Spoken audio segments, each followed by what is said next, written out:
News आपके screen पर दोस्तों आपको मिनट से नजर आ रहा है। Fee only for merchant UPI payments with different PPI.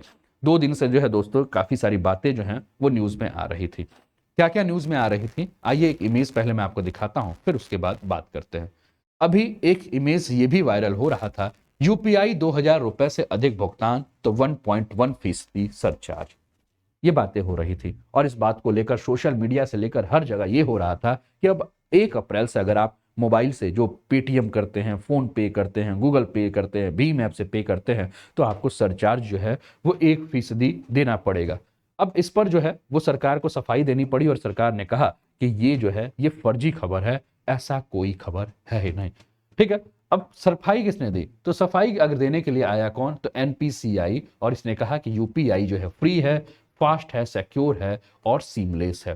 ठीक है ना? तो आपके यूपीआई ने जो है 29 मार्च को जो है एक नोटिस निकाला। उसके बाद इसने बताया कि देखिए भैया, यूपीआई जो है वो पूरी तरह से फ्री है, इंटरचार्ज जो भी इंट्रोड्यूस किया गया है इसके ऊपर हम बात करेंगे। यूपीआई ने इसमें सीधे बात कहा कि bank to bank UPI transaction जो है वो फ्री रहेंगे। इसको लेकर एनपीसीआई ने अपनी बात बोली है। उसने कहा कि केवल वॉलेट जैसे जो भी आपके वैलेट आप यूज करते हैं उस पर प्री पेड इंस्ट्रूमेंट से जो भी ट्रांजैक्शन होगा उस पर 1.1% जो है वो फीस लगेगी। ठीक है, क्या है पूरा न्यूज, इसको और भी ध्यान से समझते हैं, इसको और भी ध्यान से प्रयास करते हैं समझने की। कि प्री पेड इंस्ट्रूमेंट से किए गए यूपीआई पेमेंट पर इंटरचेंज फीस जो है वो 1.1% लगेगा। यानी कि अगर 1 अप्रैल परसों से अगर आप वॉलेट या कार्ड जैसे प्री पेड इंस्ट्रूमेंट के जरिए 2,000 रुपए से ज़्यादा का यूपीआई पेमेंट करते हैं तो आपको जो इंटरचेंज फीस देनी होगी वो कितनी देनी होगी? 1.1%।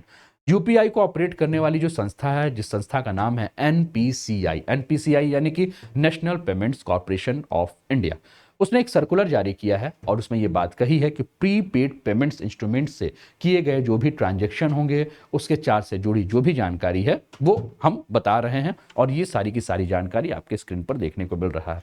अगर आप टेलीकॉम में करते हैं तो आपको 0.7%, अगर आप म्यूचुअल फंड में करते हैं तो 1% के आसपास, यूटिलिटीज पे करते हैं तो 0.70%, एजुकेशन पे करते हैं तो 0.70% के आसपास सरचार्ज आपको देना पड़ेगा।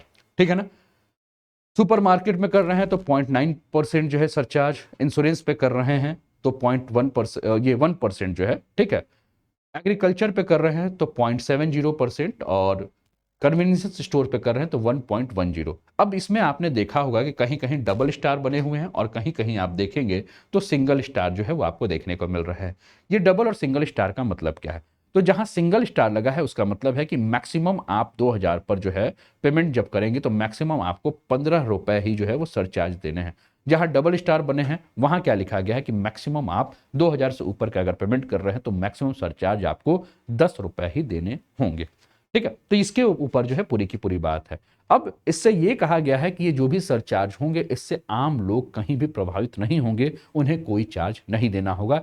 अर्थात बैंक टू बैंक अगर आप ट्रांजेक्शन करते हैं तो आप फ्री में ट्रांजेक्शन करेंगे, आपको कोई चार्ज नहीं देना होगा। बैंक टू बैंक मतलब आपने अपना मोबाइल निकाला, आप दुकान जा रहे हैं, आप समोसा खा रहे हैं, आप पेमेंट कर रहे हैं मान लीजिए, तो आपको कोई चार्ज नहीं देना होगा।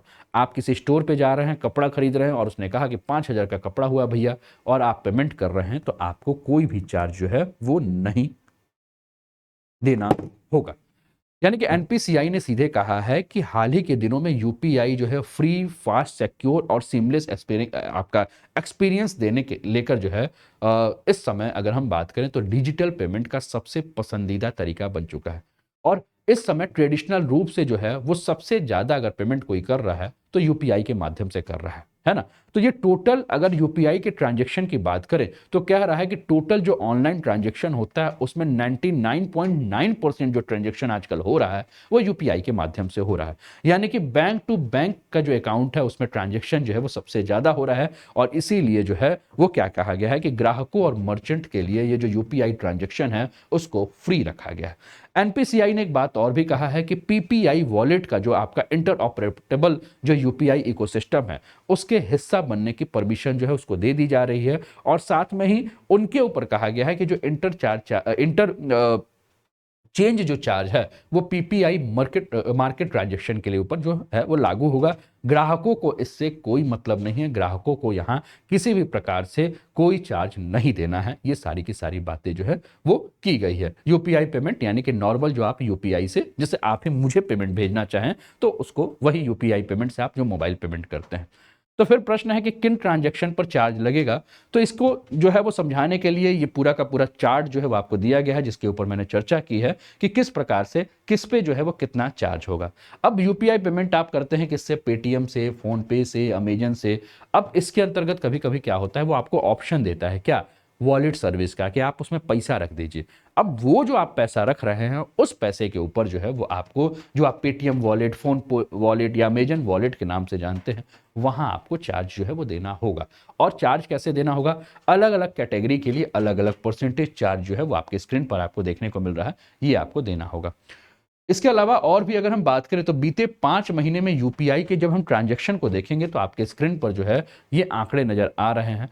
फरवरी 2023 में अगर हम बात करें तो लगभग 753 करोड़ जो है इसका जो है वो ट्रांजैक्शन हुआ था, है ना। और पेमेंट हुआ था कितने बार, ये देखिए आप फरवरी, जनवरी, दिसंबर, नवंबर, इस सारा का सारा आंकड़ा आपके स्क्रीन पर जो है वो देखने को मिल रहा है ना, ट्रांजैक्शन का। ठीक है, ये आपको ट्रांजैक्शन का जो है वो आंकड़ा देखने को मिल रहा है।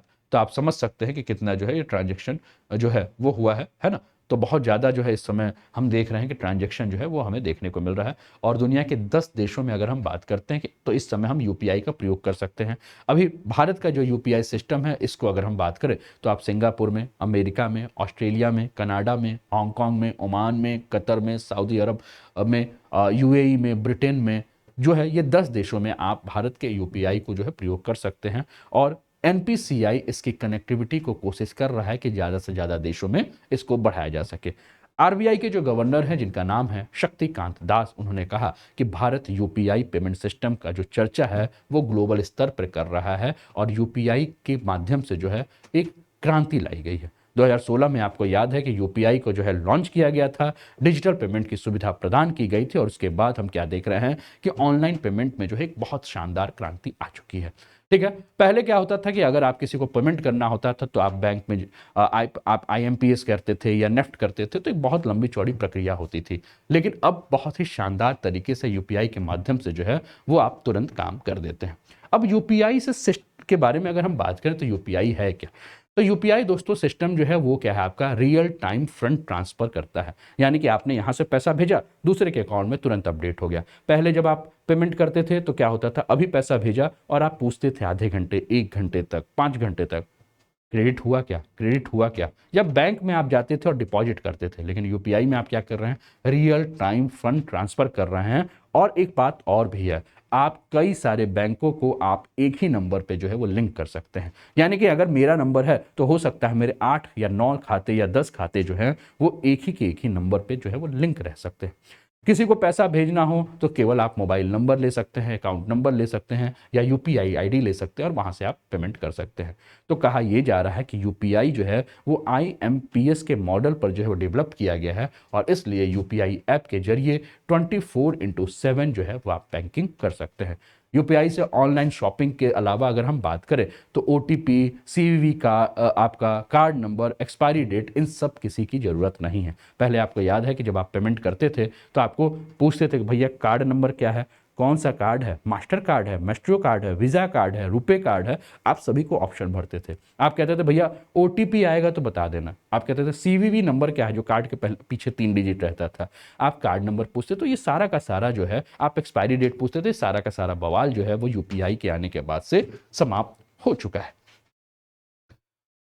तो ये यूपीआई पर रहा दोस्तों आपके लिए जानकारी। कैसा लगा जरूर बताएं। और इसके अलावा फिर से वही बात, अनअकैडमी आप सभी के लिए जो है वो ये कोर्स लाया है। आप अनऑप्टेन कोड के माध्यम से अनअकैडमी के हर कोर्सेज का जो है वो लाभ उठा सकते हैं। ये अचूक बैच है, सीसेट बैच है, एडवांटेज है, इन सारे एडवांटेज का भी आप फायदा उठा सकते हैं। चलिए